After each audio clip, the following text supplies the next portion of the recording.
नमस्कार आप सभी को। डे 12 नॉरसेट मेन की वीडियो में आपका स्वागत है। नॉरसेट मेंस 6-7 एस्पिरेंट्स जुड़ जाइए वीडियो के साथ। और जो नॉरसेट मेंस की प्रिपरेशन कर रहे हैं, मैं उनको ये भी कहना चाहूँगी कि जो मेरी प्रीवियस वीडियोस हैं वो आप ज़रूर देख लें, क्योंकि उनमें भी मैंने बहुत सारे सिनेरियो बेस्ड क्वेश्चंस ले रखे हैं, प्लस इमेज बेस्ड क्वेश्चंस भी ले रखे हैं जो आपको मेंस में भी बहुत हेल्प करेंगे। तो please and please go through those videos, आपको बहुत हेल्प मिलेगी डेफिनेटली। और जो बच्चे क्वेरीज डाल रहे हैं कि जो टॉपिक्स कवर करने की, वो भी मैं अभी नियर फ्यूचर आपके मेंस से पहले सारे टॉपिक्स ट्राई करूँगी कि वो मैं ले सकूँ। तो please stay tuned and keep watching the videos. और जो नए जुड़ रहे हैं, मैं उनको कहना चाहूँगी कि अगर आपको वीडियो पसंद आ रही है तो लाइक कमेंट करके बताइए, और जिन्होंने चैनल नहीं सब्सक्राइब किया है वो चैनल सब्सक्राइब कर सकते हैं। तो चलिए स्टार्ट करते हैं। Question number 1, A nurse is caring for the client who had an insertion of radium. Radium का इंसर्शन किया गया है, ठीक है। जो रेडियो एक्टिव सब्सटेंस है वो इंसर्ट किया गया है for cancer of cervix. For what radium reaction should the nurse assess the client? कौन सी ऐसी रिएक्शन है जो कि अलर्ट कर रही है, जिसके लिए असेस करना है? Option A pain, B nausea, C excoriation and D restlessness. Nausea and excoriation are the expected side effects कह सकते हैं, जो कि नॉर्मली प्रेजेंट होते हैं किसी भी रेडिएशन थेरेपी के टाइम पे। तो इनके लिए इतना अलर्ट होने की ज़रूरत नहीं है, ये जनरली जो है सबसाइड हो जाते हैं। रेस्टलेसनेस हो सकता है पोजीशनिंग की वजह से हो, लेकिन ये जो है रेडियम की वजह से नहीं आती। जो एडवर्स चीज़ है वो है पेन। पेन होना इज़ एडवर्स चीज़। जनरली जो रेडियो एक्टिव सब्सटेंस के इंसर्शन से पेशेंट को पेन नहीं फील होता है। पेन इंडिकेट कर रहा है toxic effect of the radiation radium, तो उसके लिए जो है मॉनिटर करना है, फिजिशियन को इन्फॉर्म करना है। So A is the right answer. Next, client had abdominal surgery. एक क्लाइंट की एब्डोमिनल सर्जरी हुई है। Receiving patient controlled analgesia intravenously to manage the pain. The pump is program to deliver a basal unit and bolus dose that can be accessed by the client with a lockout time frame of 10 minutes. The nurse assesses use of pump during the last hour and identify that the client attempted to self-administer the analgesic. Further assessment reveals the client is experiencing pain. What should the nurse do? देखिए, patient controlled anaesthesia question कह रहा है कि patient controlled anaesthesia चल रहा है ivy. Patient control anaesthesia में patient जो है अपनी नीड के अकॉर्डिंग उसको मशीन को सेट कर देते हैं कि इतना यूनिट देना है, और पेशेंट नीड के अकॉर्डिंग उसको एडमिनिस्टर कर सकता है। और वो 10 मिनट्स के टाइम फ्रेम पे लगा दिया गया है कि हर 10 मिनट में वो शॉट उसका ले सकता है अगर उसको ज़रूरत है तो, पेशेंट कंट्रोल एनेस्थीसिया की। तो उसने देखा है नर्स ने कि उसने 10 बार जो एक घंटे में 10 बार जो है वो पेशेंट कंट्रोल्ड एनेस्थीसिया दबा चुका है, लेकिन उसको अभी भी पेन फील हो रहा है। तो क्या नर्स सबसे पहले करेगी? आप क्वेश्चन समझ गए हैं। सर्जरी हुई है, पेशेंट कंट्रोल्ड एनेस्थीसिया पे है कि वो अपने आप जो है बोलस डोज ले सकता है उसकी। हर 10 मिनट्स में ये मशीन जो है डिलीवर कर सकती है। उसमें स्पेसिफिक डोज सेट कर देते हैं, लो डोज सेट करते हैं, इतनी हाई डोज सेट नहीं करते। नर्स देख रही है कि पेशेंट जो है बहुत बार ये ले चुका है लेकिन अभी भी पेन फील हो रहा है, तो क्या प्रायोरिटी रहेगी, क्या नर्स करेगी? Option A monitor the client's level of pain for another hour. वैसे ही पेशेंट पेन में है, उसको और पेन देखना कि 1 घंटे तक और मॉनिटर करना, ये सही बात नहीं है, तो ये नहीं होगा। Determine the integrity of IV delivery system.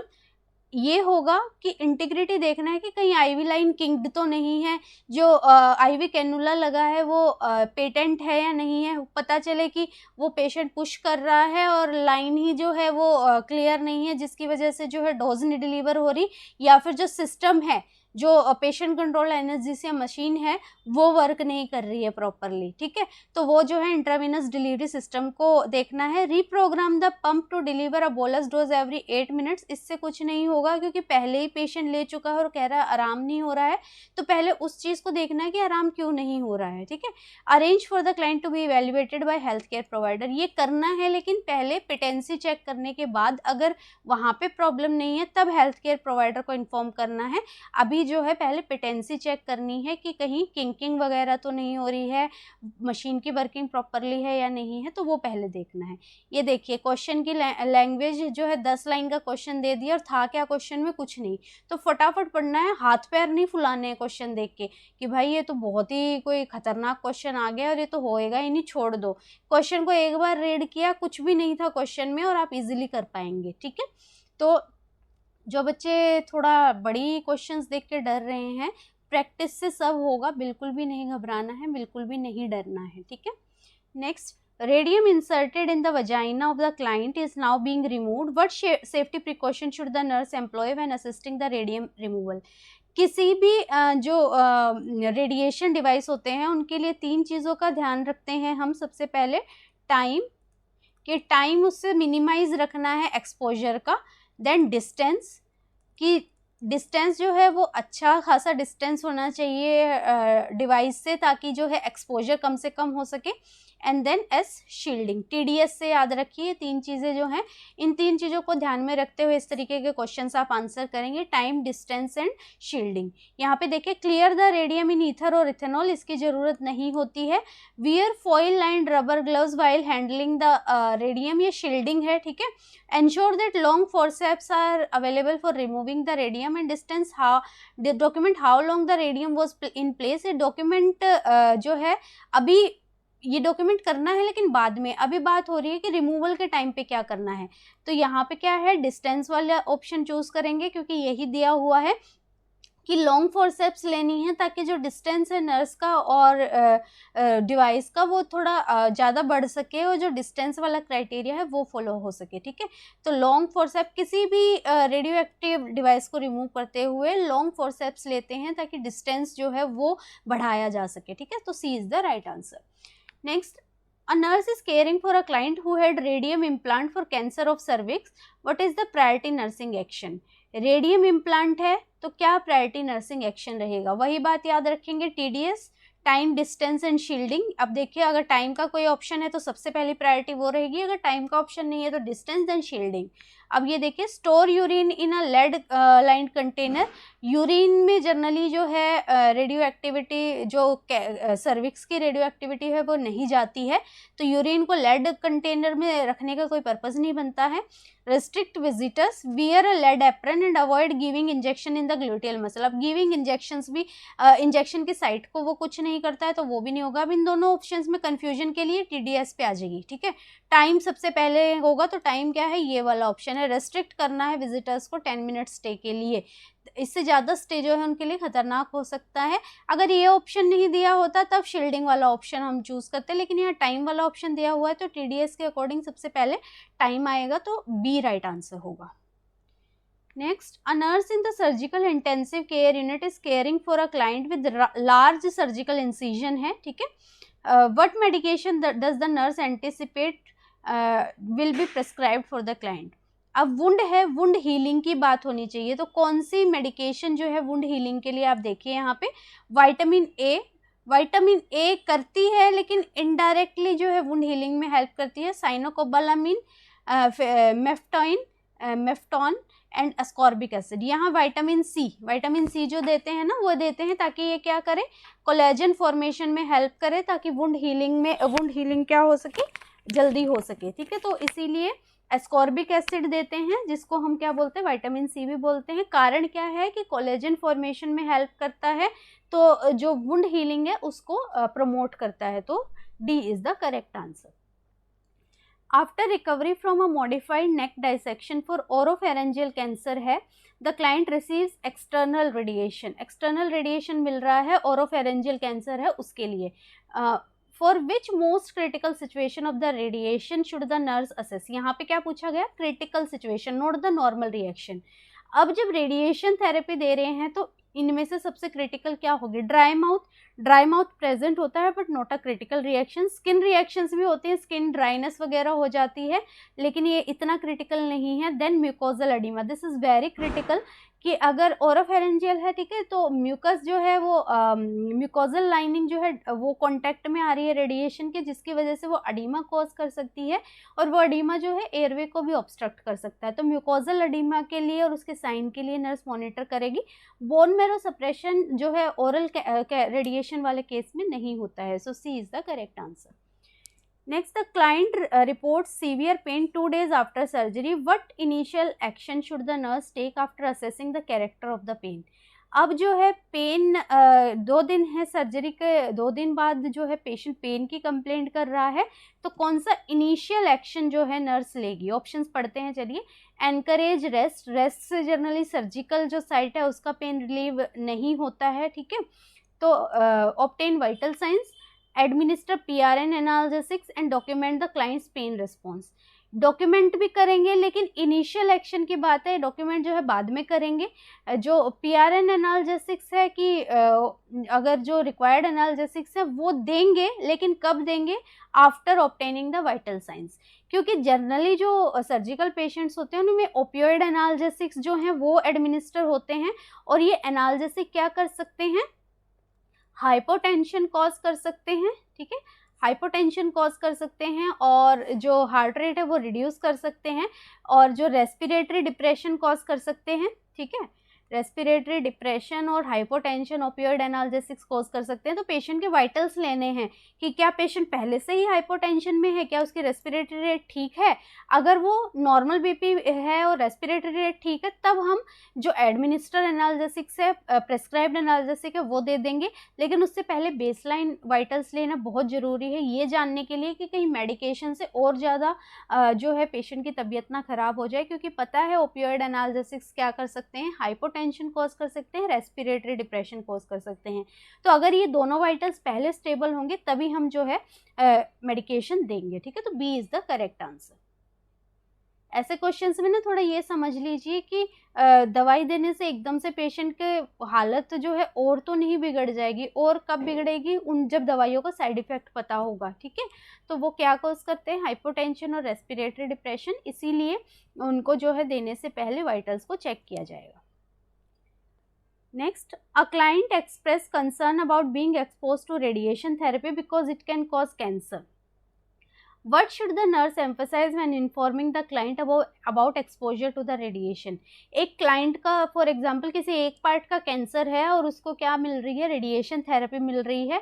अब वो जो है थोड़ा कंसर्न है कि कहीं मेरे को दूसरे पार्ट्स का कैंसर ना हो जाए, क्योंकि रेडिएशन तो अपने आप ही कैंसर करती है। तो कौन सा बेस्ट रिस्पॉन्स जो है वो एम्फेसिस करेगी? Option A, the dosage is kept at minimum. Dosage जो है मिनिमम कैप्ट नहीं होती, वो एज पर रिक्वायरमेंट कैप्ट होती है। हर केस में जरूरी नहीं है कि डोसेज मिनिमम हो, किसी किसी केस में ज़्यादा भी देनी पड़ती है, तो ये ऑप्शन हम हटाएंगे। Only a small part of body is irradiated, the client's physical condition is not a risk factor, the nutritional environment of the affected cell is a risk factor. अब यहाँ पे न्यूट्रिशन से ये फर्क नहीं पड़ेगा कि दूसरे पार्ट में कैंसर हो सकता है या नहीं हो सकता, तो ये नहीं होगा। फिजिकल कंडीशन से फ़र्क पड़ता है कि इम्यूनो कॉम्प्रोमाइज्ड है या पेशेंट नहीं है, तो ये भी ऑप्शन नहीं होगा कि इसमें क्या लिखा है? नॉट अ रिस्क फैक्टर, ठीक है।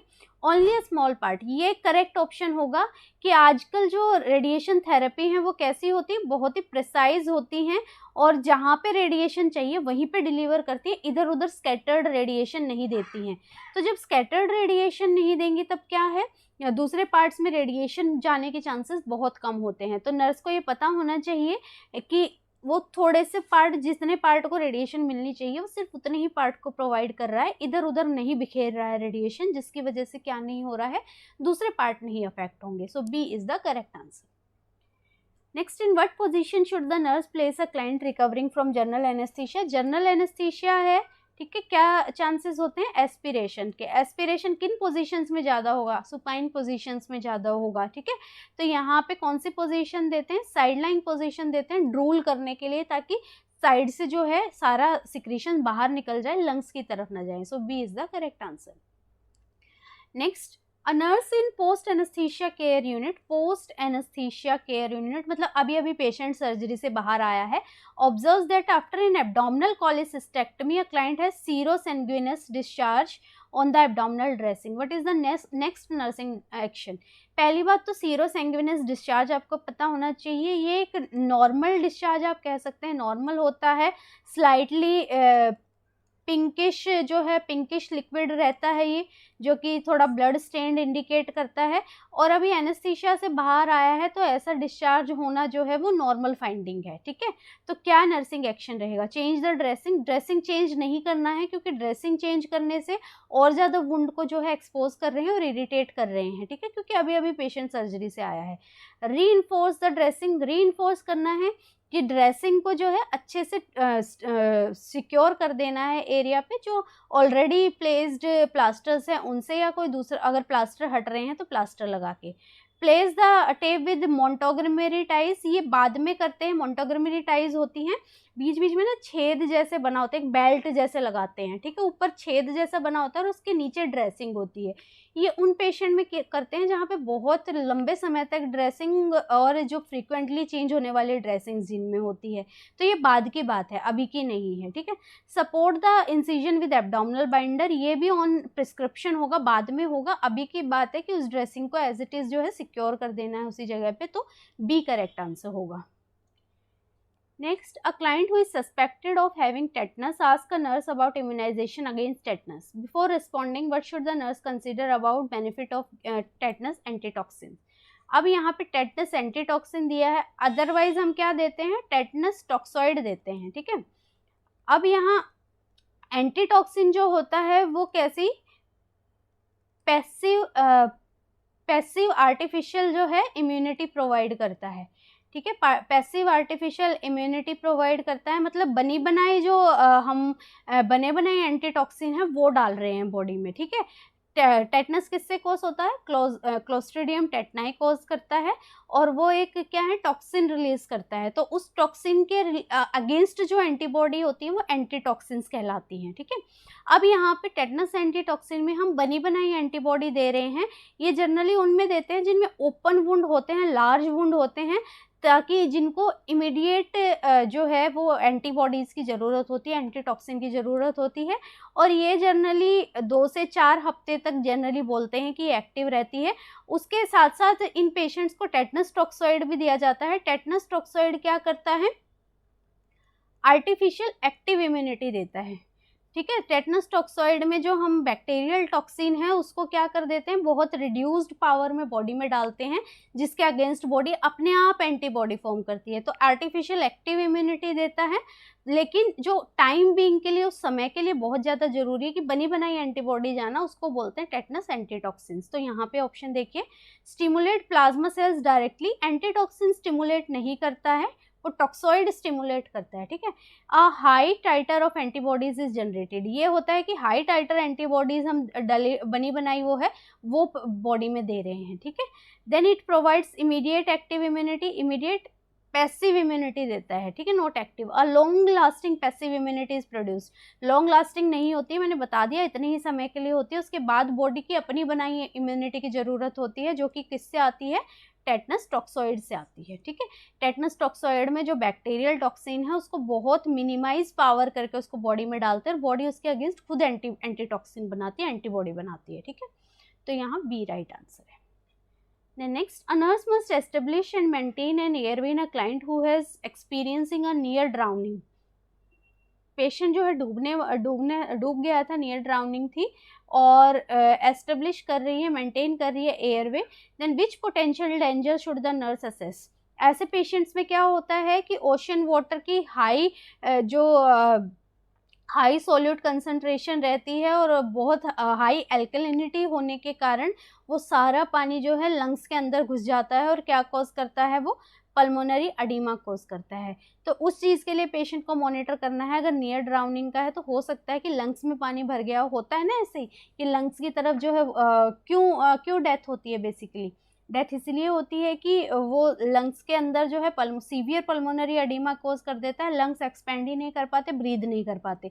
तो यही कारण है कि जो है पल्मोनरी एडिमा कोज हो रहा है। हाइपरवोलेमिया नहीं होता, हाइपोवोलेमिया होता है, क्योंकि जो इंटरस्टिशियल भी फ्लूइड है, इंटरवेस्कुलर फ्लूइड है, वो सारा भी कहाँ की तरफ, लंग्स की तरफ चला जाता है। ठीक है, रीनल फेलियर जो है वो भी कॉज होता है, लेकिन पोटेंशियल डेंजर जो सबसे ज़्यादा होता है वो पल्मोनरी एडिमा को होता है। कारण मैंने बता दिया कि लंग्स की तरफ जो है सारा पानी भर जाता है, जिससे कि पल्मोनरी एडिमा कॉज होता है। So D is the right answer. A nurse is caring for a client who is receiving an IV infusion. What should the nurse do first if IV infusion infiltrate? एक patient है जिसको IV infusion मिल रहा है, अगर वो infiltrate हो गया है तो क्या होगा? इनफिल्ट्रेशन का मतलब क्या है कि जो जहाँ वेन में आपने कैनुला डाला था वो कैनुला कहीं बाहर निकल गया इंटरस्टिशियल स्पेस की तरफ। ठीक है, वेन को छेदता हुआ या डिसलोकेट हो गया वो अपनी जगह से।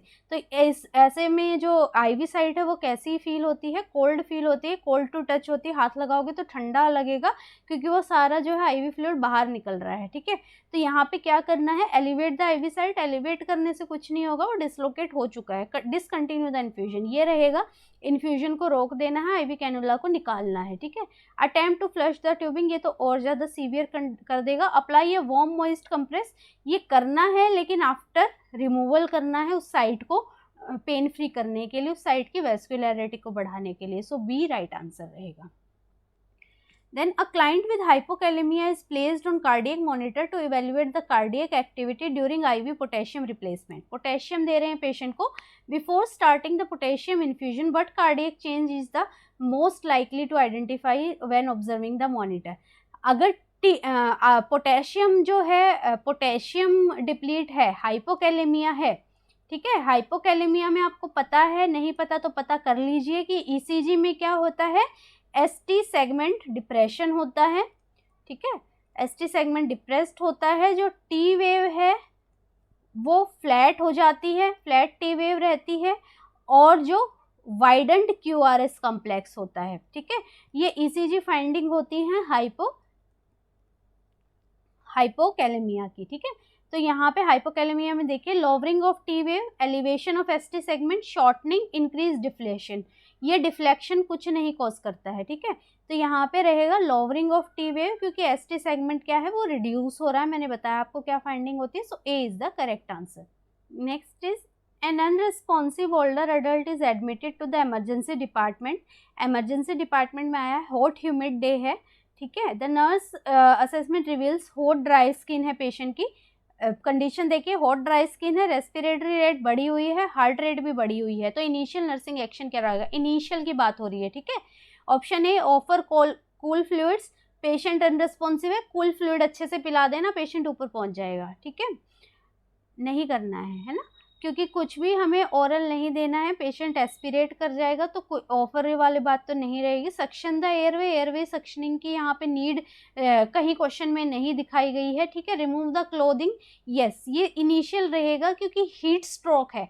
ठीक है, हीट है तो क्लोथिंग क्या करता है? हीट को अंदर के अंदर ही क्या कर रहा है? ट्रैप कर रहा है। क्लोथिंग रिमूव करनी है ताकि हीट जो है वो बाहर एनवायरनमेंट की तरफ निकल सके और पेशेंट को थोड़ा बॉडी टेम्परेचर लोअर डाउन करने में हेल्प करे।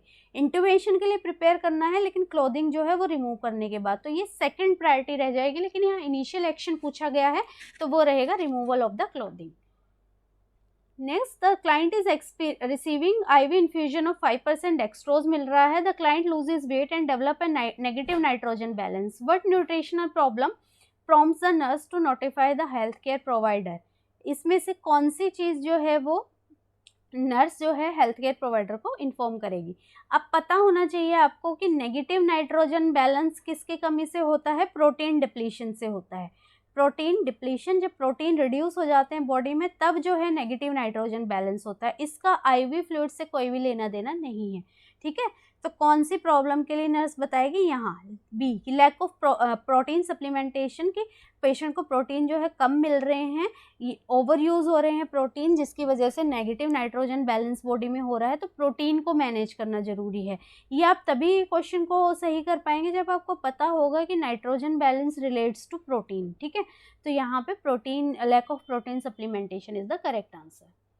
Next, a nurse who is caring for a patient with ascites who is receiving albumin, what infusion rate and oral fluid intake should the nurse expect to have the greatest therapeutic effect? अब patient ascites है, albumin मिल रहा है। ascites क्यों होता है ये देखिए, अगर मैं बात करूँ कि इंट्रावेस्कुलर स्पेस है, ठीक है, और इधर बाहर है इंटरस्टिशियल स्पेस, तो जब ऑनकोटिक प्रेशर कम हो जाता है, ऑनकोटिक प्रेशर को कौन रेगुलेट करता है? मैंने पहले भी बताया था, एल्ब्यूमिन, ठीक है। तो जब शरीर में एल्ब्यूमिन की कमी हो जाती है, प्रोटीन की कमी हो जाती है, तो ऑनकोटिक प्रेशर कम हो जाता है, जिसकी वजह से अंदर का फ्लूइड सारा बाहर आ जाता है और ये असाइटिस या एडिमा जैसी कंडीशन कॉज करता है। अब यहाँ अगर हम एल्ब्यूमिन दे रहे हैं तो एल्ब्यूमिन इसके प्रेशर को क्या करेगा? बिल्ड करेगा, और ये फ्लूइड का जो फ्लूइड है वो वापस से इंट्रावेस्कुलर स्पेस की तरफ मूव करेगा, जिससे कि बैलेंस बनाने में हेल्प होगी। लेकिन इसको देते हुए हमें क्या चीज़ ध्यान रखनी है? Option A, slow IV rate and liberal fluid intake. IV rate जो है स्लो तो रखनी है, लेकिन फ्लूइड इनटेक लिबरल नहीं रखना है। लिबरल रखने से क्या होगा? सर्कुलेटरी ओवरलोड होगा, और जो फ्लूइड अपनी पेस से मूव हो रहा था वहाँ पे फ्लूइड बिल्डअप हो जाएगा, बहुत ज़्यादा हो जाएगा, तो वो जो मूवमेंट वाला पार्ट हो रहा था इंटरस्टिशियल से अंदर इंट्रावेस्कुलर, वो बहुत स्लो डाउन हो जाएगा, ठीक है। तो ये लिबरल फ्लूइड इनटेक नहीं करना है। Slow IV and restricted flow rate, yes ये करना है। आईवी रेट स्लो रखनी है, ठीक है, और जो फ्लूइड है वो रेस्ट्रिक्टेड रखना है, ताकि अपनी पेस से जो फ्लूइड शिफ्टिंग हो रही है इंटरस्टिशियल से इंट्रावेस्कुलर की तरफ वो अच्छे से होती रहे। So B is the correct answer. Next, a nurse is caring for a client who is receiving serum albumin, what therapeutic effect does the nurse anticipate? अब मैंने बताया आपको कि एल्ब्यूमिन किस चीज़ के लिए रिस्पॉन्सिबल होता है? क्लॉटिंग के लिए नहीं रिस्पॉन्सिबल होता है, ठीक है। Then formation of red blood cells, इसके लिए भी नहीं रिस्पॉन्सिबल है। Activation of white blood cell, इसके लिए भी नहीं है। किसके लिए रिस्पॉन्सिबल है? मेंटेनेंस ऑफ ऑनकोटिक प्रेशर, ठीक है। जो सेल्स का ऑनकोटिक प्रेशर है उसके लिए एल्ब्यूमिन रिस्पॉन्सिबल होता है। मैंने बता दिया था आपको कि नहीं तो क्या हो जाएगा? असाइटिस, एडिमा जैसी कंडीशन कॉज हो सकती है। ऑनकोटिक प्रेशर रिड्यूस होने से इंट्रावेस्कुलर स्पेस से फ्लूइड जो है बाहर की तरफ मूव करने लग जाता है, तो ये डी रहेगा। A nurse is admitted, a client is admitted with metabolic acidosis. The nurse consider the two body system interact with the bicarbonate buffer to preserve the healthy body pH. कौन से दो सिस्टम हैं? That nurse assess for compensatory changes. अब metabolic acidosis का मतलब क्या होता है कि बाइकार्बोनेट कम हो गए हैं और पीएच भी क्या हो गई है? कम हो गई है। तो इसको बैलेंस करने के लिए कौन से दो सिस्टम वर्क करेंगे? क्या है? रेस्पिरेटरी सिस्टम वर्क करेगा। रेस्पिरेटरी सिस्टम क्या करेगा? इसको कंपनसेट करने के लिए जोर जोर से ब्रीदिंग करेगा, ताकि कार्बन डाइऑक्साइड जो है वो बाहर निकले, और कार्बन डाइऑक्साइड बाहर निकलेगी तो पीएच क्या होगा? इम्प्रूव करेगा। प्लस जो हमारा किडनी वाला सिस्टम है, यूरिनरी सिस्टम है, किडनीज वो क्या करेंगी? बाइकार्बोनेट को बंद करेंगी एक्सक्रीट करना, ताकि बाइकार्बोनेट का लेवल बढ़े और साथ साथ पीएच भी क्या हो? बढ़े। तो इस तरीके से ये दोनों सिस्टम वर्क करते हैं। रेस्पिरेटरी एंड यूरिनरी सिस्टम, मतलब किडनीज वर्क करती हैं इन दोनों चीज़ों को बैलेंस करने के लिए, कंपनसेट करने के लिए। So C is the right answer.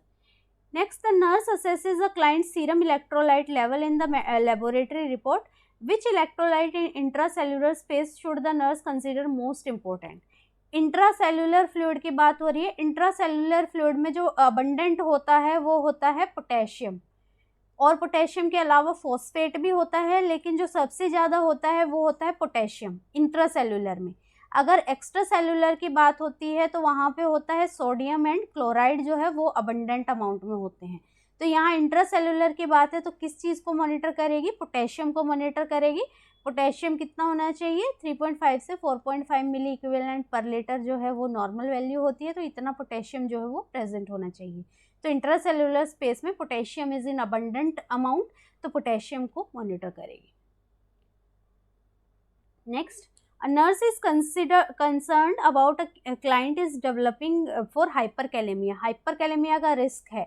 कौन सी डिजीज है जो कंसर्न कर रही है उसको? हाइपरकैलेमिया मतलब पोटेशियम का बढ़ना। क्रॉन्स डिजीज में क्या होता है, सीवियर वाटरी डायरिया होता है, पोटेशियम सारा बाहर निकल जाता है, तो यहाँ पे क्या होता है, हाइपो होता है ना कि हाइपर।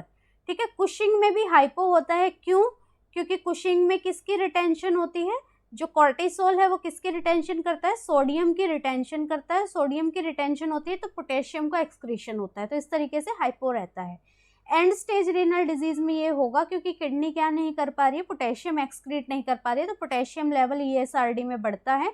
ईसोफेजियल रिफ्लक्स में जो है ये नहीं होगा। ईसोफेजियल रिफ्लक्स में तो क्या होता है कि जो हाइड्रोजन आयंस है वो ज़्यादा बाहर निकल रहे हैं, सारा स्टमक का कंटेंट बाहर आ रहा है, तो हाइपरकैलेमिया की बात है तो ये ESRD में होगा, सी में। Next, a client asked the nurse, should I tell my partner that I just found I am HIV positive, what is the nurse best response. ये देखिए, इन क्वेश्चंस को करने की मैं आपको ट्रिक बता दूं कि ये जो ऐसे क्वेश्चंस होते हैं, ऐसे में वो ऑप्शंस हमेशा चुनते हैं जहाँ पे पेशेंट को मौका दिया जा रहा है बोलने का। ठीक है, पेशेंट को एक्सप्रेस करने का मौका दिया जा रहा है। कोई भी ऐसा क्वेश्चन होगा यहाँ पे वही ऑप्शन चुने जाएंगे जहाँ पेशेंट को एक्सप्रेस करने का मौका दिया जा रहा है। ठीक है, तो अब देखिए, this is a decision you can make alone, ये नहीं होगा क्योंकि ये क्या कर रहा है, उसको रोक रहा है कम्युनिकेशन को। ठीक है, do not tell your partner unless asked, nurse कोई नहीं होती एक क्या फर्म डिसीजन देने वाली कि ऐसा करना है ऐसा नहीं करना है। ठीक है, तो ये नहीं करना है। You are having difficulty deciding what to say, ये ऑप्शन है, ये उसको क्या कर रहा है और प्रॉम्प्ट कर रहा है बोलने के लिए कि उसका क्या मन है, बताने का या नहीं बताने का, और वो क्या चाहता है। ठीक है, तो ये उसको क्या कर रहा है, वेंट आउट करने के लिए ओपन कम्युनिकेशन को बुलावा दे रहा है। तो हमेशा वैसे ऑप्शंस चुनिए जो कि एक ओपन कम्युनिकेशन को बढ़ावा दे रहे हैं, जहाँ पे पेशेंट को बोलने की लिबर्टी जो है वो दी जा रही है। So C is the right answer. D देख लीजिए, tell your partner that you don't know how you became sick, ये नहीं होगा। ठीक है, डोंट बी डिसिसिव, कि डिसीजन हमें नहीं देना है, डिसीजन पेशेंट को लेना है, लेकिन हेल्प करनी है, प्लस ओपन कम्युनिकेशन, ताकि जो है हम हमारी केयर किस तरफ जानी है वो डिसाइड कर सके पेशेंट की व्यूज सुन के। ठीक है, तो C is the correct answer. Next, a physically ill client is being verbally aggressive to the nursing staff, what is the most appropriate nursing response. एक फिजिकली इल पेशेंट है जो कि वर्बली एग्रेसिव हो रहा है, तो क्या करना है। Option A, accept the client behavior, B, explore the situation with the client, C, withdraw from the client, and D, tell the client the reason for staff section. अब ऐसा केस है कि पेशेंट गाली दे रहा है, वर्बली अब्यूजिव हो रहा है, तो नर्सिंग रिस्पॉन्सिबिलिटी क्या रहेगी, नर्सिंग रिस्पॉन्सिबिलिटी रहेगी एक्सेप्ट द क्लाइंट्स बिहेवियर, गाली खा लो। ठीक है, क्योंकि अभी जो है कि सिचुएशनल क्राइसिस कह लो पेशेंट पे, या फिर जो है एडजस्टमेंटल कह लो, और पेशेंट जो है इस टाइम पे अगर आप उसको कोई भी चीज़ समझाने की कोशिश करेंगे, कुछ भी करेंगे, वो आपकी बात सुनेगा ही नहीं। एक्सेप्ट करने से क्या होगा कि पेशेंट को क्या लगेगा कि नर्स जो है उसकी केयर कर रही है, उससे जो है कंसर्न्ड है, इसीलिए वो कुछ भी नहीं बोल रही है। तो धीरे धीरे जो है उसका वर्बल एग्रेसिवनेस कम होगी, और उसके बाद आप बाउंड्रीज सेट कर सकते हैं कि आपको इतना जो है इस लेवल पे नहीं बात करनी है, या जो भी बाउंड्रीज आपको सेट करनी है वो बाद में होगा। लेकिन अभी जो है क्या क्या एक्शन रहेगा कि जो बिहेवियर है उसको एक्सेप्ट करना फॉर द टाइम बिंग, उसके बाद आप जो है फर्दर एक्सप्लोर कर सकते हैं। विड्रॉ नहीं करना है कि विड्रॉ शो कर रहा है कि अनइंटरेस्टेडनेस है, कोई उसकी केयर नहीं कर रहा है, ये चीज़ शो कर रहा है। Tell the client for the staff action, ये इस टाइम पे उसको बताने से कोई फ़ायदा नहीं है। ठीक है, तो सबसे पहले रहेगा एक्सेप्ट करना है, जब एक्सेप्ट करने के बाद उसका लेवल कम हो जाएगा, उसके बाद बाउंड्रीज सेट करनी है, तो A is the correct answer.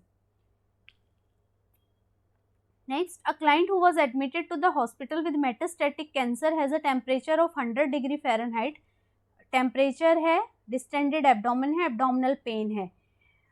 Patient पूछ रहा है, do you think that I am going to have surgery, क्या आपको लगता है कि मेरी सर्जरी होनी है। How should the nurse respond. Option A, you seemed concerned about having surgery, B, some people with you do have surgery, C, I will find out for you, your record will show if surgery is scheduled, and D, I don't know about any surgery, you will have to ask any health care provider. मैंने क्या बताया trick, कि हमेशा एक open lead देनी है patient को ताकि वो बोल सके। अब यहाँ पे कौन सा ऑप्शन है, ए है, you seem concerned about having surgery. अगर आप इस पॉइंट को ध्यान में रखते हुए इन क्वेश्चंस का आंसर करेंगे कभी भी गलत नहीं होगा कि पेशेंट को एक ओपन लीड देनी है, बोलने देना है, ओपन कम्युनिकेशन रखना है, वो यहाँ पे ए ऑप्शन दे रहा है। Some people with your problem do have surgery, ये उसके एंग्जाइटी को और बढ़ा देगा, ठीक है। I will find for you, ये जो है ये शो कर रहा है कि नर्स जो है फर्दर कुछ सुनने के लिए इंटरेस्टेड नहीं है।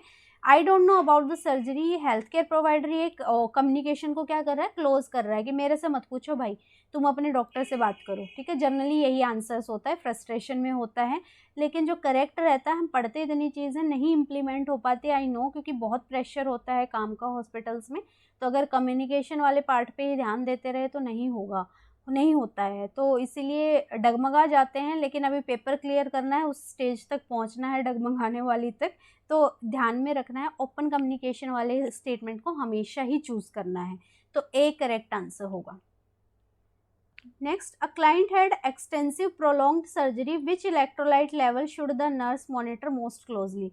एक इलेक्ट्रोलाइट एक्सटेंसिव प्रोलॉन्ग्ड सर्जरी है तो कौन सा इलेक्ट्रोलाइट जो है नर्स मॉनिटर करेगी। अब प्रोलॉन्ग्ड सर्जरी है तो बॉडी में कौन सी रिएक्शन हो रही है, स्ट्रेस रिएक्शन हो रही है, और जब स्ट्रेस रिएक्शन होती है तो एड्रीनल कॉर्टेक्स क्या सिक्रीशन करता है, स्ट्रेस हार्मोन सिक्रीशन करता है, जिसको क्या बोलते हैं, कॉर्टिसोल, ठीक है। तो जो कॉर्टिसोल होता है, कॉर्टिसोल का क्या नेचर होता है कि वो सोडियम को रिटेन करता है और पोटेशियम को एक्सक्रीट करता है। जब सोडियम रिटेन होगा तो पोटेशियम क्या होगा, एक्सक्रीट होगा। तो इसीलिए इस सारे जो है जंजाल के चलते क्या हो जाएगा, पोटेशियम का लेवल कम हो जाएगा। तो पोटेशियम के लिए मॉनिटर करना है, कारण मैंने बता दिया है क्यों। So D is the correct answer. Next, a client with terminal illness reaches the stage of acceptance. How can the nurse best help the client during this stage?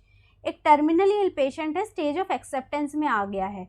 जो कोबलर ने स्टेज दी थी किसी भी डिजीज़ की, वो डाबडा करके दी थी, ठीक है।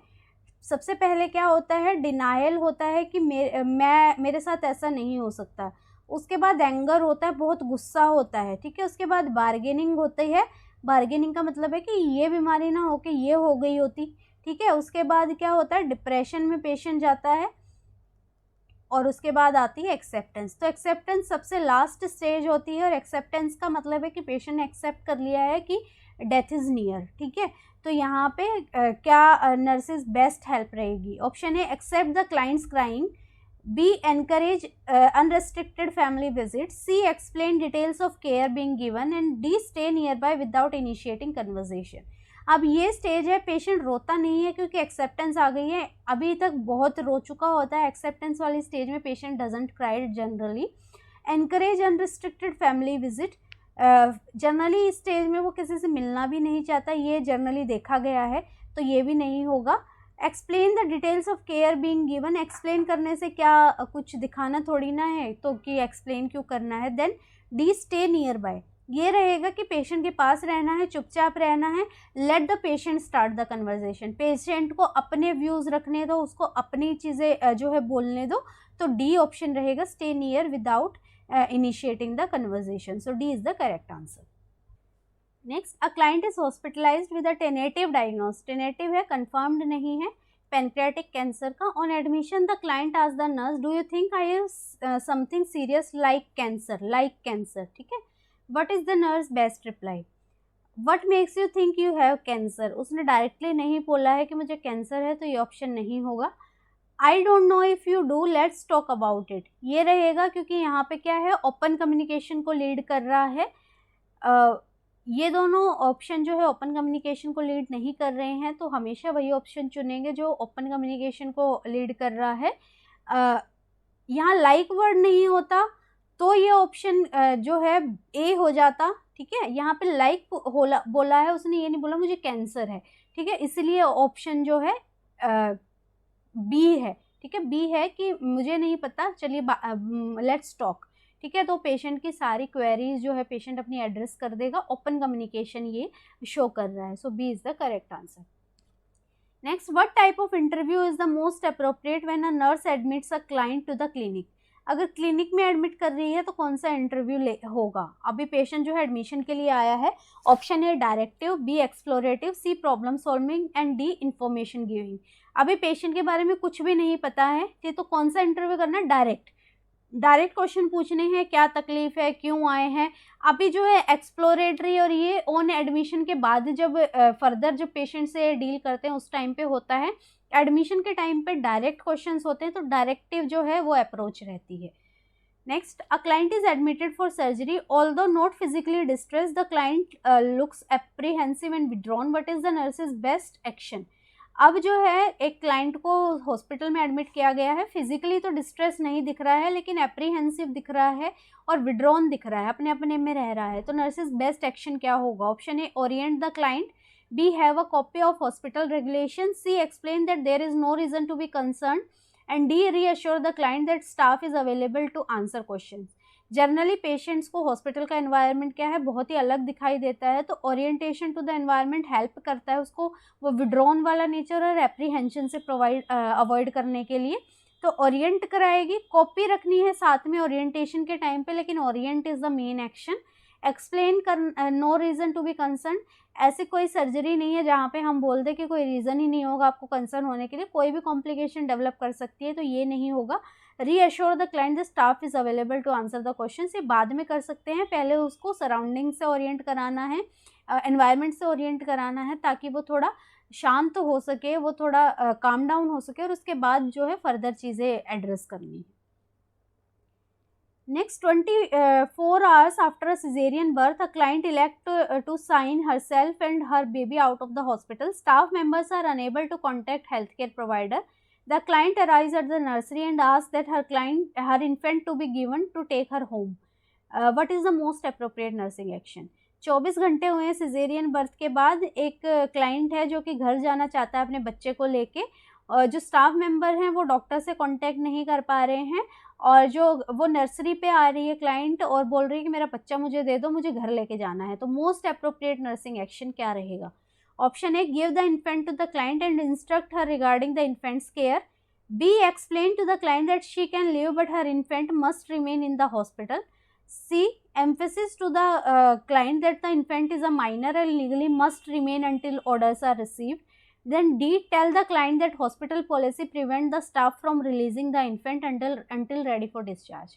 यहाँ पे नर्स क्या करती है, सिर्फ उसको समझा सकती है, लेकिन वो किसी चीज़ में उसको फोर्स नहीं कर सकती है। वो टोटली जो है पेशेंट की रिस्पॉन्सिबिलिटी होती है कि वो अपने बच्चे के साथ कैसे डील करना चाहती है, वो उसको घर ले जाना चाहती है या नहीं। अगर वो मेडिकल एडवाइस के अगेंस्ट ले जाती है तो उसको हम लामा बोलते हैं, लेफ्ट अगेंस्ट मेडिकल एडवाइस, लेकिन रोक नहीं सकते हम किसी भी कीमत पे, हम समझा सकते हैं। तो ये देखिए, she can live but her infant must remain, हम उसके इन्फेंट को क्या नहीं कर सकते, वहाँ पे अपने पास बांध के नहीं रख सकते। अगर पेशेंट चाह रहा है तो लेके जाना। इन्फेंट इज़ माइनर, ऑर्डर्स का वेट नहीं कर सकते, क्योंकि वो टोटली उनकी विश है कि वो वहाँ पे रखना चाह रहे हैं, घर ले जाना चाह रहे हैं, किसी और हॉस्पिटल में ले जाना चाह रहे हैं। ये करेंगे, give the infant to the client, infant को, बच्चे को उसको दे देंगे, बच्चे की केयर के बारे में बताएंगे। इससे क्या होगा कि पेशेंट को थोड़ा जो है कॉन्फिडेंस डेवलप होगा कि ये क्या कर रहे हैं कि मेरे साथ सपोर्ट कर रहे हैं। इसके बाद अगर आप वो वाली चीज़ करोगे कि अगर आपको जाना है तो आप थोड़ी देर डॉक्टर के लिए वेट कर लीजिए, पेशेंट वेट करेगा, ठीक है। लेकिन सबसे पहले आपको क्या करना है, इन्फेंट को देके उसको, क्लाइंट को केयर के बारे में बताना है। उसके बाद ही क्या होगा, उसके बाद ही आपको फर्दर चीज़ के लिए प्रोसीड करना है कि डॉक्टर को जल्दी बुलाना या जो भी है। लेकिन सबसे पहले क्लाइंट को शांत करने की ज़रूरत है, और वो शांत तभी होगा जब आप उसकी नीड्स को एड्रेस करेंगे, ठीक है। तो A is the right answer.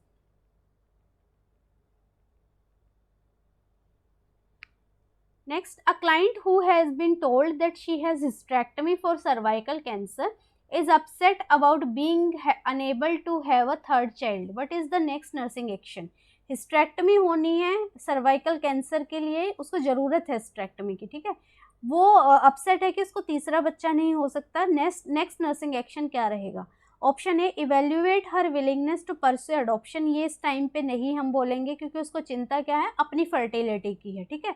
Encourage her to focus on her own recovery, ये भी नहीं बोलेंगे, ठीक है। Then emphasis that she does have 2 children already, हम नहीं होते उसकी फैमिली को डिसाइड करने वाले, वो खुद होते हैं, ठीक है, तो ये नहीं होगा। इंश्योर करेंगे डॉक्टर्स के साथ मिलके कि और भी कोई ट्रीटमेंट ऑप्शंस हो सकते हैं क्या टिल द पेशेंट जो है अपनी डिलीवरी को कंसीव कर सके, अगर पॉसिबल है तो एक्सप्लोर करेंगे, इंश्योर करेंगे कि अदर ट्रीटमेंट ऑप्शंस अगर उसके लिए कोई अवेलेबल है या नहीं है, तो डी राइट आंसर रहेगा। कभी भी जो है हमें डिसीसिव नहीं बनना, हमें डिसीजन नहीं लेना है, तो हम कोई नहीं होते ये बोलने वाले, या नर्स कोई नहीं होती है बोलने वाली कि आपके तो 2 बच्चे पहले ही हैं, ठीक है। तो यहाँ पे डॉक्टर के साथ मिलके इंश्योर करना कि कोई और ट्रीटमेंट ऑप्शंस अवेलेबल है क्या हिस्टेरेक्टमी के अलावा, जो ताकि पेशेंट की नीड भी एड्रेस हो सके और उसका ट्रीटमेंट भी हो सके। सो डी राइट आंसर रहेगा। अ क्लाइंट इज वॉलंटरली, देखो वॉलंटरली एडमिट हुआ है to the psychiatric unit. Later the client developed severe pain in the right lower quadrant and diagnosed with acute appendicitis.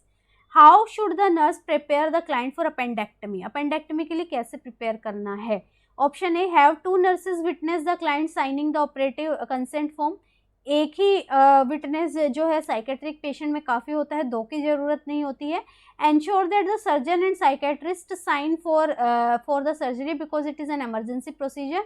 कहीं पे ये मेंशन नहीं है कि पेशेंट इतना ज़्यादा उसको साइकेट्रिक प्रॉब्लम है कि वो कंसेंट साइन नहीं कर सकता। अगर वो वॉलंटरली एडमिट हो रहा है तो इसका मतलब उसकी कंसाइंस है उसमें कि वो क्या सही कर रहा है क्या गलत कर रहा है उसको पता है।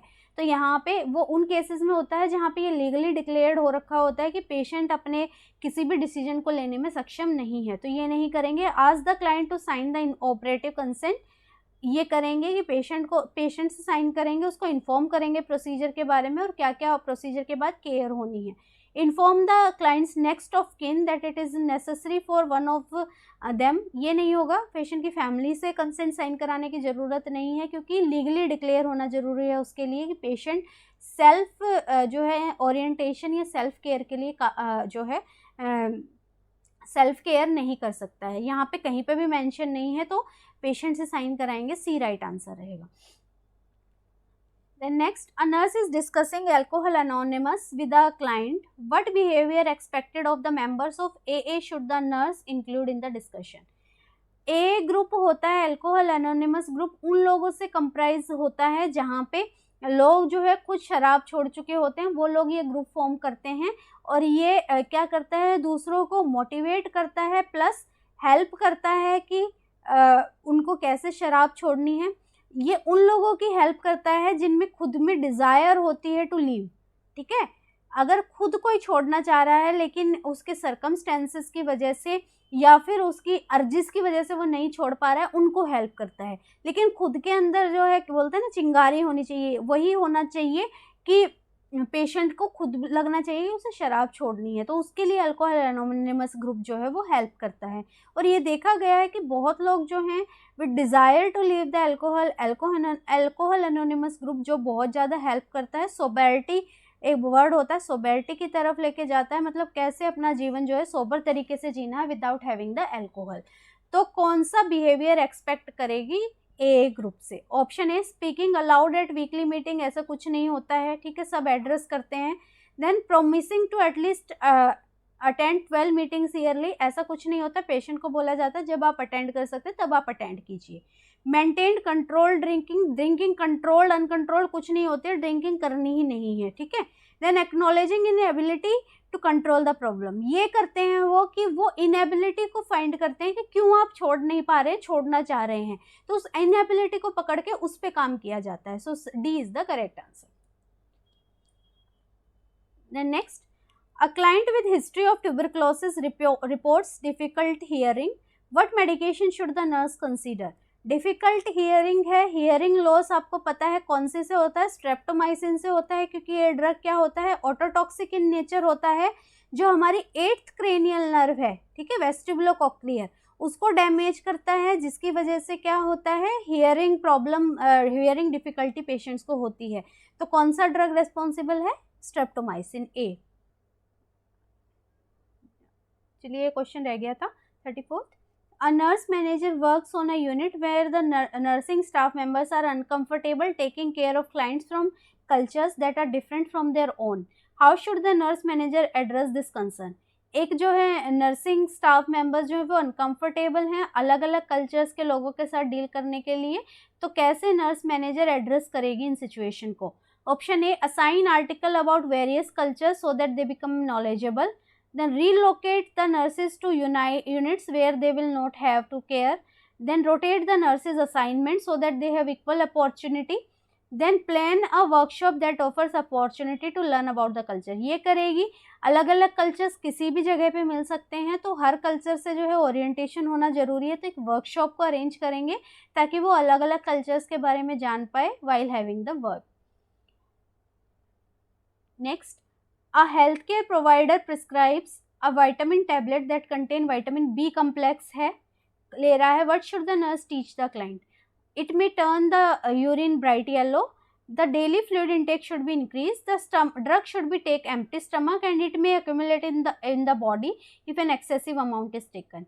अब विटामिन बी कम्प्लेक्स आपने जनरली देखा भी होगा या मल्टीविटामिन के इंजेक्शन भी देखे होंगे, बहुत ही ब्राइट येलो इन कलर होते हैं, तो ये जो है ब्राइट येलो कॉज कर देता है मल्टीविटामिन जब हम लेते हैं vitamin B complex. Fluid intake बढ़ाने की कोई ज़रूरत नहीं होती इसमें, और एम्प्टी स्टमक नहीं लेते क्योंकि गैस्ट्रिक इरिटेशन कॉज करता है और बॉडी में एक्यूमुलेट होने जैसा कुछ इस चीज़ में नहीं होता है, तो ए राइट आंसर रहेगा.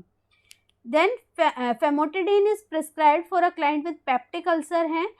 The client asks the nurse what this medication does. The nurse respond that ये क्या करती है, H2 रिसेप्टर ब्लॉकर है, ये generally histamine H2 receptor blocker है. ये क्या करता है, इनहिबिट करता है गैस्ट्रिक एसिड सिक्रीशंस को. ये तीनों चीज़ें ये कॉज नहीं करता है, so D is the right answer. Next, a client with rheumatoid arthritis has been taking a steroid medication, ले रहा है. For which complication of prolonged use of this medication should the nurse assess. Steroid है. अब steroid कैसा drug है, immuno compromise कर देता है, इन्फ्लामेशन को रिड्यूस करता है, साथ साथ क्या करता है, इम्यूनिटी को भी रिड्यूस करता है. ठीक है, इम्यूनिटी को रिड्यूस करने का मतलब क्या है, कौन से सेल्स होते हैं जो हमारी इम्यूनिटी देखते हैं, WBC.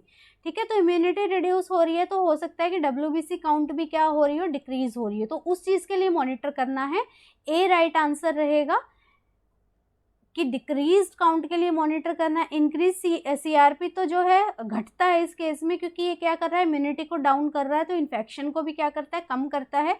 इंक्रीज्ड सेडिमेंटेशन रेट, ये दोनों चीज़ें क्या होती हैं, घटती हैं. अगर इन्फेक्शन कम हो रहा है तो ये एलिवेटेड इन्फेक्शन को शो कर रही हैं, तो वो नहीं हो रहा है इन केस में, क्योंकि स्टेरॉयड क्या है, इन्फ्लेमेशन को रिड्यूस करता है. डिक्रीज सीरम ग्लूकोज, इसको बढ़ाता है क्योंकि स्टेरॉयड क्या कर रहा है, कॉर्टिसोल के लेवल को बढ़ा रहा है, और कॉर्टिसोल क्या करता है, ग्लूकोज प्रोडक्शन और ग्लूकोज सीरम ग्लूकोज लेवल को एलिवेट कर देता है, तो ये डिक्रीज नहीं होता है, बढ़ता है, तो ये ऑप्शन भी नहीं होगा.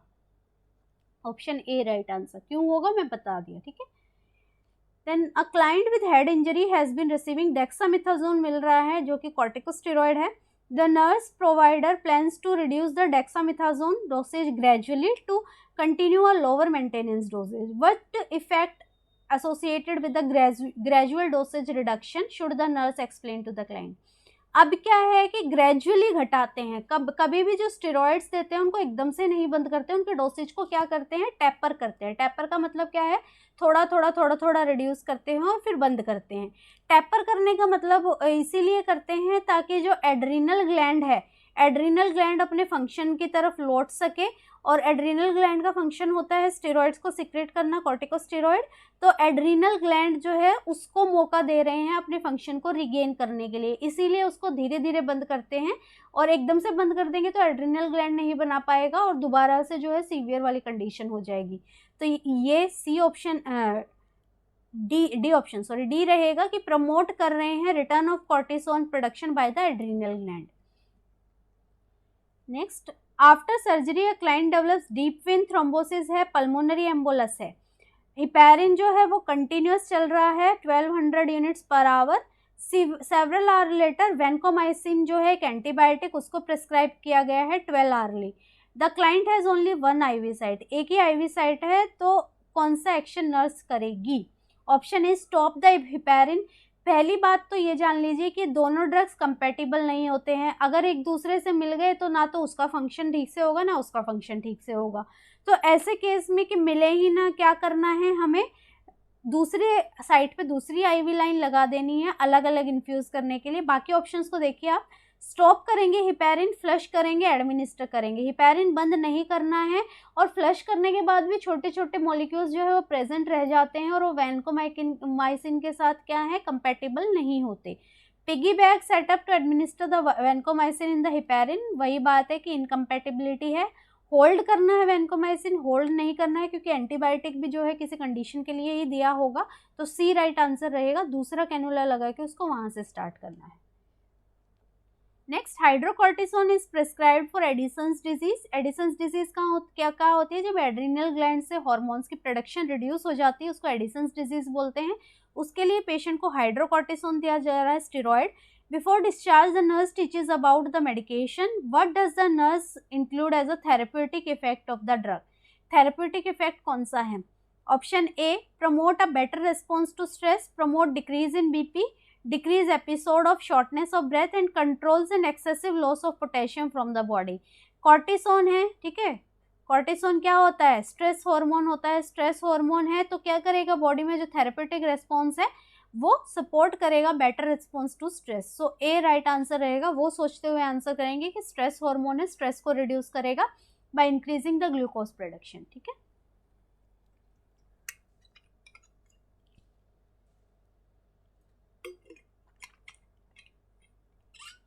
Next, a nurse is planning care for a client with cancer who is receiving vincristine ले रहा है, ठीक है।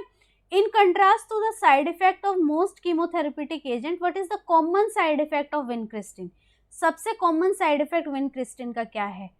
Nausea, alopecia, constipation, hyperuricemia. ये सारी चीज़ें जो मोस्टली जो ड्रग्स होते हैं वो जो केमोथेरेप्यूटिक ड्रग्स होते हैं वो डायरिया कॉज करते हैं। विनक्रिस्टिन जो है वो कॉन्स्टिपेशन कॉज करता है। तो कॉमन साइड इफेक्ट विनक्रिस्टिन का रहता है constipation. So C is the right answer. Next, a client receiving chemotherapy asked the nurse why an antibiotic was prescribed. Which tissue affected by chemotherapy should the nurse consider when formulating a response? Chemotherapy मिल रही है तो chemotherapy में क्या होता है, bone marrow का depression, ठीक है। हमेशा आपको पता ही है, नहीं पता तो पता कर लीजिए कि कीमोथेरेपेटिक ड्रग्स क्या करते हैं, बोन मैरो को सप्रेस करते हैं, बोन मैरो डिप्रेशन करते हैं, जिसकी वजह से जो WBC, RBC, प्लेटलेट्स हैं उनका काउंट क्या होता है, डिक्रीज हो जाता है। तो एंटीबायोटिक देने का क्या मतलब है कि जो इन्फेक्शन है उससे लड़ने की कोशिश की जा रही है। क्यों? क्योंकि WBC इतने नहीं है बॉडी में कि वो उससे लड़ सके। तो कौन सा सिस्टम इफेक्ट के रिस्पॉन्स में हम ये दे रहे हैं, बोन मैरो के रिस्पॉन्स में, क्योंकि उसके डिप्रेस होने से WBC नहीं बन रहे हैं और WBC ना बनने से जो एक्सटर्नल इन्फेक्शन है उससे लड़ने के लिए एंटीबायोटिक दी जा रही है। सो सी राइट आंसर रहेगा। Then a nurse explains to the family of the client suspected of having Myasthenia gravis है that endorphinium, जिसको टेंसिलॉन भी बोलते हैं, एंडोर्फिनियम Tensilon is used to establish the diagnosis। तो एंडोर्फियम या टेंसिलॉन किसी भी नाम से क्वेश्चन में हो सकता है, दोनों एक ही चीज़ है। And increase in which factor will confirm the diagnosis. अब मिस्थेनिया ग्रेविस में क्या होता है, मस्कुलर वीकनेस होती है। मस्कुलर वीकनेस क्यों होती है? क्योंकि जो एसिटाइल कोलिन है उसका ब्रेकडाउन इंक्रीज हो गया है due to auto immune reaction. तो एसिटाइल कोलिन क्या करता है कि मसल, जो स्केलेटल मसल है उस पर बाइंड करता है और उसकी स्ट्रेंथ प्रोवाइड करता है, ठीक है। जब एसिटाइल कोलिन घट गया है तो जो मस्कुलर वीकनेस हो जाएगी, क्योंकि वो बाइंड नहीं हो पा रहा है। और घट क्यों गया है? क्योंकि auto immune reaction acetyl choline को तोड़ रही है, ठीक है। तो एंडोर्फिन क्या करता है, एक एंटीकोलिनेस्ट्रेज एक्टिविटी करता है, जो कि क्या करता है, ACH के ब्रेकडाउन को रिड्यूस करता है, ठीक है। ब्रेकडाउन जो हो रहा है उसको घटाता है और जब ब्रेकडाउन को घटाएगा तो क्या होगा, ACH स्केलेटल मसल से बाउंड करेगा और जो मसल स्ट्रेंथ है वो इंक्रीज होगी। सो डी राइट आंसर रहेगा। सारी फिजियोलॉजी मैंने समझा दी है कि ACH को ज़्यादा टूटने की वजह से मस्कुलर वीकनेस होती है। ज़्यादा टूटता है ऑटो इम्यून रिएक्शन के चलते, हमारा इम्यून सिस्टम ही उसको तोड़ रहा है। और वो क्या करता है, स्केलेटल मसल पे उसको बाइंड होना जरूरी है मसल स्ट्रेंथ प्रोवाइड करने के लिए। वो बाइंड नहीं होता है तो मसल वीकनेस होती है, और जो एड्रोफोनियम है, टेंसिलोन है, वो क्या करता है, उसको इंक्रीज करता है, उसकी एक्टिविटी को रिड्यूस कर देता है, टूटने वाली एक्टिविटी को। जब टूटेगा नहीं तो वो बाइंड ज़्यादा अमाउंट में होगा, बाइंड ज़्यादा होगा तो स्ट्रेंथ आएगी, ठीक है। Next, some client self prescribe over the counter glucosamine to help relieve joint pain and stiffness. Which condition should the nurse identify as a reason for taking this medication? Which condition should the nurse identify as a reason for the client to reconsider? Reconsider क्यों दोबारा सोचना चाहिए? ग्लूसामिन क्या करता है, generally osteoarthritis के pen में reduce करने में हेल्प करता है, तो ये यहाँ पे रिकन्सिडरेशन की ज़रूरत नहीं है। हार्ट डिजीज़ पे या थायराइड पे कोई इफेक्ट नहीं डालता, डायबिटीज़ पे, क्योंकि ग्लूकोसामीन, अब नाम से ही देख लीजिए, अपने आप ही क्या लेके फिर रहा है, ग्लूकोज मॉलिक्यूल्स लेके घूम रहा है। तो ग्लूकोज मॉलिक्यूल्स जब डायबिटीज़ वाले पेशेंट्स, उसमें ऑलरेडी ग्लूकोज लेवल हाई होता है, प्लस ये क्या करता है, जो इंसुलिन के प्रति रेजिस्टेंस को और इंक्रीज कर देता है और ग्लूकोज को और बढ़ा देता है। तो अगर डायबिटीज़ मेलाइटस हैं, उन पेशेंट्स को ये ड्रग लेने से पहले रिकन्सिडर करना चाहिए, क्योंकि वो सीरम ग्लूकोज लेवल को एलिवेट कर देगा। Next, carbidopa levodopa is prescribed for a client with Parkinson disease. What should the nurse teach the client about this medication? अब ये जो कार्बिडोपा होता है, ये डोपामिन लेवल तो बढ़ाता है, लेकिन साथ साथ ये क्या करता है, वेजोडाइलेटरी इफेक्ट भी डालता है, ठीक है। और वेजोडाइलेटरी इफेक्ट होने के कारण क्या हो सकता है, हाइपोटेंशन हो सकता है। तो इन पेशेंट्स में ऑर्थोस्टैटिक हाइपोटेंशन जनरली देखने को मिलती है पोजीशन चेंज पे। तो ये बताना है कि you may experience dizziness when moving from sitting to standing position पे मूव करने से आपको डिजीनेस फील हो सकती है। D is the right answer. Then a client is to have mafenide cream apply कर रहे हैं, for which serious side effect of the mafenide therapy should the nurse monitor. अगर मेफेनाइड क्रीम लगा रहे हैं तो पेशेंट को क्या है, मेटाबॉलिक एसिडोसिस होने के चांसेस होते हैं, क्योंकि किडनी जो है वो क्या कर रही है, हाइड्रोजन आयंस को जो है वो एलिमिनेट नहीं होने दे रही है, बाइकार्बोनेट आयन को कम कर रही है, पीएच को लोअर डाउन कर रही है। तो इस वजह से उसको मेटाबॉलिक एसिडोसिस होने के चांसेस होते हैं विद सल्फेमाइलोन क्रीम। तो ये याद रखना है आपको, ठीक है। Next, a client who is receiving phenytoin ask why folic acid was prescribed, what is the best explanation by the nurse. Phenytoin के साथ हमेशा फॉलिक एसिड दिया जाता है, क्योंकि ये फॉलिक एसिड की एब्जॉर्प्शन को कम कर देता है। कम क्यों कर देता है, क्योंकि इसकी फॉलिक एसिड से बनती नहीं। अगर फॉलिक एसिड जो है बहुत मतलब ज़्यादा होता है तो इसका इफेक्ट जो है कम हो जाता है। तो ये उसको इतना कम कर देता है कि उसकी जो थेरेपेटिक जो उसकी ज़रूरत वाला लेवल है उससे भी वो कम चला जाता है। ज़रूरत वाले लेवल को मेंटेन होना ज़रूरी है, क्योंकि फॉलिक एसिड क्या कर रहा है, हमारे आरबीसीज वगैरह में ब्लड सेल्स बनाने में हेल्प कर रहा है। तो बहुत कम हो जाएंगे तो अनीमिया वाली कंडीशंस भी डेवलप होने लग जाएंगी। इसीलिए फॉलिक एसिड को एक थेरेपेटिक रेंज में, एक जो है मिनिमल रेंज में ब्लड में होना ज़रूरी है। तो क्या करते हैं, इसीलिए देते हैं क्योंकि absorption from the food inhibit कर देता है फेनेटोइन, और उसको एब्जॉर्प्शन फूड से नहीं हो रही तो एक्सटर्नल सोर्स देना पड़ रहा है उसको बैलेंस करने के लिए बॉडी में। So A is the right answer. Next, a client with partial occlusion of left common carotid artery, उसको वारफरीन देके डिस्चार्ज किया जा रहा है। What clinical adverse effect should the nurse identify as a reason for the client to seek medical consultation.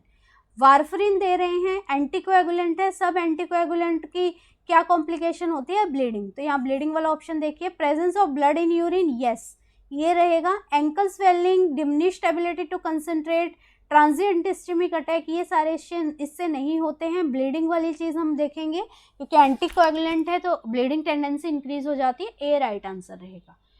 Next, a client who is obtained had a blood pressure जो है 80/35 है after blood transfusion.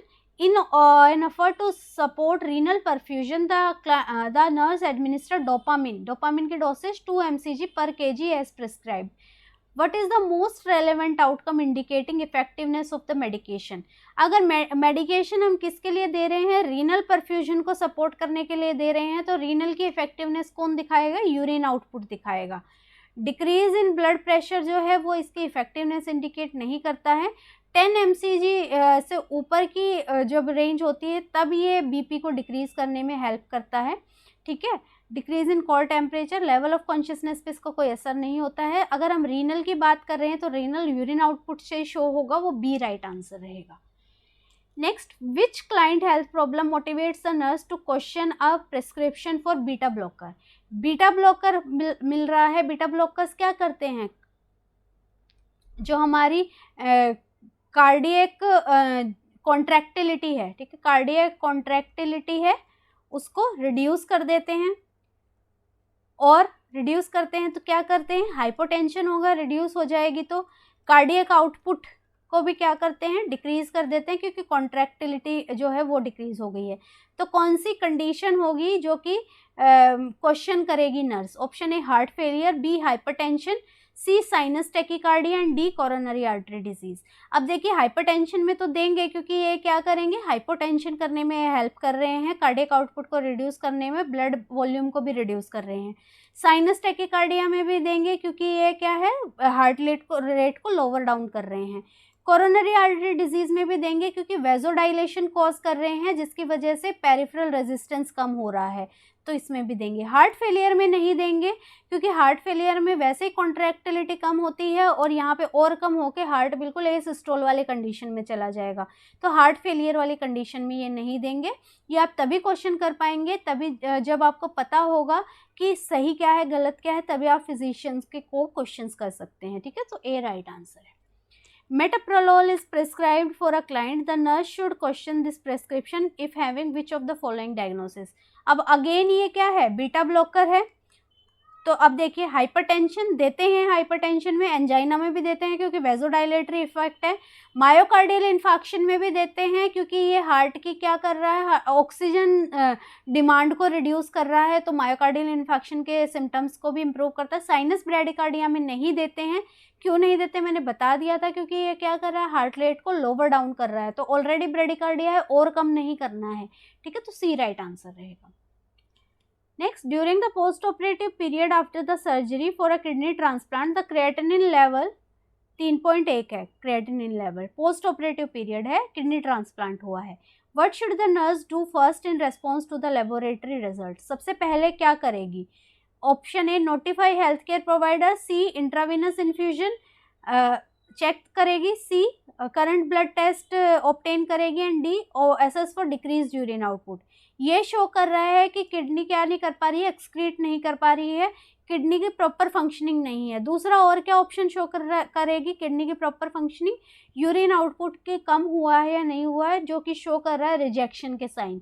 उसके बाद ही physician को inform करेगी proper data collect करके। So D is the correct answer. Next, a nurse is caring for a client with ESRD है, एंड स्टेज रीनल डिजीज है, आर्टेरियोवेनस फिस्टुला है। कौन सा नर्सिंग केयर इंक्लूड करना है? Select all that apply. मैंने इसलिए लिया है ये क्वेश्चन कि अगर इनमें से कोई भी ऑप्शन आ जाएगा तो आपको पता होगा कि क्या क्या ठीक है, ताकि आप उसमें से चूज करने में आपको हेल्प हो सके। तो अगर AV फिस्टुला है तो क्या करते हैं, auscultate for bruit, yes bruit sound के लिए अस्कल्टेट करते हैं, थ्रिल वहाँ पे प्रेजेंट होना चाहिए, ठीक है, ये दूसरा ऑप्शन, थ्रिल प्रेजेंट होता है। Then irrigate with saline to maintain the patency, ये नहीं करते हैं, उसको अननेसेसरली हम टच नहीं करते हैं साइट को।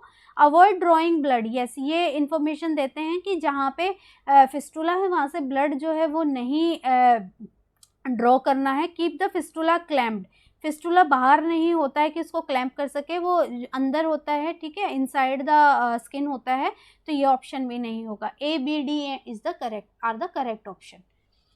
Next, a client with invasive carcinoma of bladder is receiving radiation मिल रही है लोअर एब्डोमेन में to attempt to shrink the tumour. What should the nurse do considering the side effect? अब देखिए एक क्वेश्चन इस तरीके से भी आता है यहाँ से कि रेडिएशन थेरेपी क्यों दी जाती है, कीमोथेरेपी या फिर सर्जरी से पहले। रेडिएशन थेरेपी सर्जरी से पहले देने का पर्पस होता है ट्यूमर के साइज को कम करना, ताकि सर्जिकल कॉम्प्लिकेशन इतनी ज़्यादा ना हो और सर्जरी जो है वो इजीली परफॉर्म की जा सके, ठीक है। तो ये पर्पस रहता है। यहाँ पे पूछा गया है कि इन्वेसिव कार्सिनोमा के लिए जो है रेडिएशन मिल रही है लोअर एब्डोमेन में, तो क्या साइड इफ़ेक्ट होगा रेडिएशन का? लोअर एब्डोमेन है, ठीक है, लोअर एब्डोमेन है तो जो इंटेस्टाइन है वो वहाँ पे प्रेजेंट है, तो इंटेस्टाइनल ये क्या कर सकता है, म्यूकोजल एब्रेशन कॉज कर सकता है, हमेशा म्यूकोजल लाइनिंग को ये अफेक्ट करती है रेडिएशन थेरेपी। तो यहाँ पे इंटेस्टाइन की म्यूकोजल लाइन जो है वो शेड हो सकती है, जिसकी वजह से ब्लड इन स्टूल प्रेजेंट हो सकता है, तो उसके लिए मॉनिटर करेंगे। बाकी चीज़ें यहाँ पे प्रेजेंट नहीं होती हैं, ठीक है, तो ये रहेगा A. Next 56, a nurse is caring for a client with glomerulonephritis है, what should the nurse instruct the client to do to prevent recurrent attacks. Glomerulonephritis है किससे होता है, हीमोलाइटिक स्ट्रेप्टोकोकाई जो कि थ्रोट इन्फेक्शन में प्रेजेंट होता है, वो जनरली कॉज करता है, स्ट्रेप्टोकोकाई वो कॉज करता है ग्लोमेरुलोनेफ्राइटिस। तो रिकरेंट अटैक्स के लिए किस चीज़ को प्रिवेंट करना है, किससे फैलता है, ये मैंने बताया आपको कि सोर थ्रोट से जो है उससे ज़्यादातर ग्लोमेरुलोनेफ्राइटिस किडनी की तरफ ट्रैवल करता है। तो अर्ली ट्रीटमेंट लेना है रेस्पिरेटरी ट्रैक्ट इन्फेक्शन के लिए, ताकि रिकरेंट एपिसोड्स को प्रिवेंट किया जा सके। Next, a lithotripsy to break down renal calculi is unsuccessful and a nephrolithotomy is performed. What post-operative clinical indicator should the nurse report to the healthcare provider? अब surgery lithotripsy से break नहीं हुआ renal कैल्कुलाई, तो जो है open नेफ्रोलिथोटमी करनी पड़ी। कौन सा पोस्ट ऑपरेटिव इंडिकेटर रिपोर्ट करना है, पासेज ऑफ पिंक टिंज्ड यूरिन, ये नॉर्मल है, रेड आएगा तो इन्फॉर्म करना है, pink drainage on the discharge, dressing ये भी ठीक है, ठीक है, इनटेक ऑफ 1750 ml 1750 ml ये भी ठीक है, 2000 से 1000 1500 से 2000 3000 लीटर तक जो है वो नॉर्मल है। Urine output less than 30 ml should be reported, ठीक है, तो डी करेक्ट आंसर रहेगा।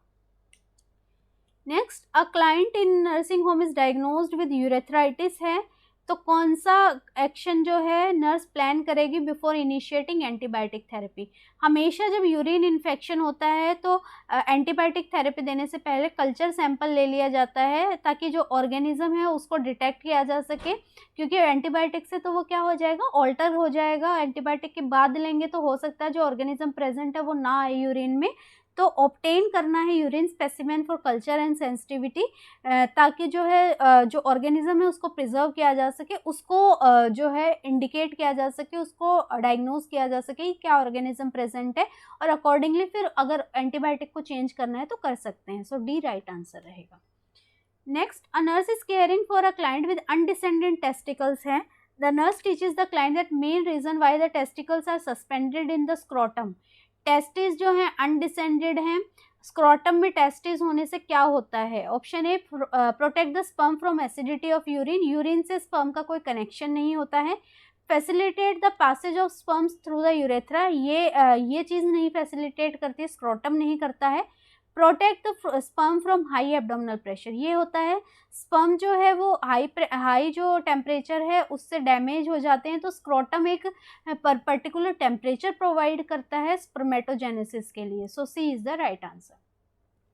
Next, the nurse questions a client with rheumatoid arthritis about pain, when should the nurse expect the client to experience increase pain. Increase pain कब होगा, rheumatoid arthritis वाले patients को। इन patients को morning में ज़्यादा pen होता है, क्योंकि ज़्यादा समय तक जो है जॉइंट्स का ना यूज़ करके जॉइंट्स क्या करते हैं, मोर पेनफुल कंडीशन में रिजल्ट करते हैं, क्योंकि रात को सो जाते हैं और सुबह लॉन्ग समय हो जाता है जब जॉइंट्स का यूज़ नहीं हो रहा है, तो इसलिए जो है आफ्टर लॉन्ग रेस्टिंग आवर भी जो है पेशेंट को ज़्यादा पेन होता है। इसीलिए इन पेशेंट्स को क्या बोलते हैं कि काम करो, थोड़ा रेस्ट करो, फिर काम करो, थोड़ा रेस्ट करो, थोड़ा रेस्ट जो है वो उस पर एम्फेसिस करना होता है, ताकि ज़्यादा देर तक इमोबाइल जो है जॉइंट्स ना रहें। सो सी राइट आंसर होगा।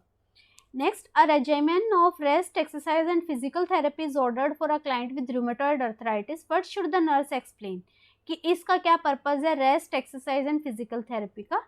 ये वही है कि रेस्ट करना है, फिर बीच बीच में एक्सरसाइज और फिजिकल थेरेपी, ताकि जो है प्रोलॉन्ग्ड पीरियड तक इमोबाइल ना रहे, प्रोलॉन्ग्ड पीरियड तक लीथल ना पड़ा रहे जॉइंट, और जो क्रिपलिंग जो सीवियर पेन वाली कंडीशन है वो ना हो। So C is the correct answer. Next, what should the nurse consider when obtaining an informed consent. 17 year का बच्चा है, 18 साल से नीचे वाले से लीगली कंसेंट नहीं ले सकते हैं। तो क्या चीज़ कंसीडर करेगी? If the client is allowed to give consent, इस चीज़ को ये क्वेश्चन करेगी। ऑब्टेन करने का क्या मतलब है कि किस चीज़ को जो है वो थोड़ा सा एम्फेसिस करेगी। तो इसी चीज़ को कि क्या ये क्लाइंट जो है कंसेंट दे सकता है। बाकी चीज़ तो ठीक है कि ये कंसेंट नहीं दे सकता है। Permitted to give voluntary consent if the client is permitted to give voluntary consent and if the client probably be unable to choose between alternatives। यहाँ पे ये 17 साल का है, ये कंसेंट दे ही नहीं सकता है, पेरेंट्स की प्रेजेंस होना जरूरी है। तो ए राइट आंसर रहेगा। ठीक है, this was all about today. आज मैंने क्वेश्चंस इंक्रीज किए हैं, 62 क्वेश्चंस लिए हैं। और यकीन मानिए कंटेंट सेलेक्ट करने में और फिर प्रेजेंट करने में काफ़ी एफर्ट लगते हैं। सबसे ज़्यादा एफर्ट कंटेंट सेलेक्टिंग में लगता है। देखने पड़ते हैं कि क्या क्वेश्चंस आपके लिए फ़ायदेमंद रहेंगे। तो अगर आपको थोड़ा सा भी बेनिफिट है तो प्लीज़ लाइक कमेंट शेयर के ज़रिए आप वीडियो को सपोर्ट कीजिए। और जिसने नहीं सब्सक्राइब किया है वो सब्सक्राइब कीजिए। और जैसे नए व्यूअर्स भी अपने कमेंट दे रहे हैं तो मुझे बहुत अच्छा लगता है ये जान के कि बच्चों को पसंद आ रहा है पढ़ाया हुआ। वो एज अ मोटिवेशन एक्ट करता है किसी भी टीचर के लिए। तो इसी तरीके से बरकरार रखिए, प्लस ज़्यादा अमाउंट में लाइक कमेंट के जरिए वीडियो को प्रोत्साहित कीजिए। धन्यवाद।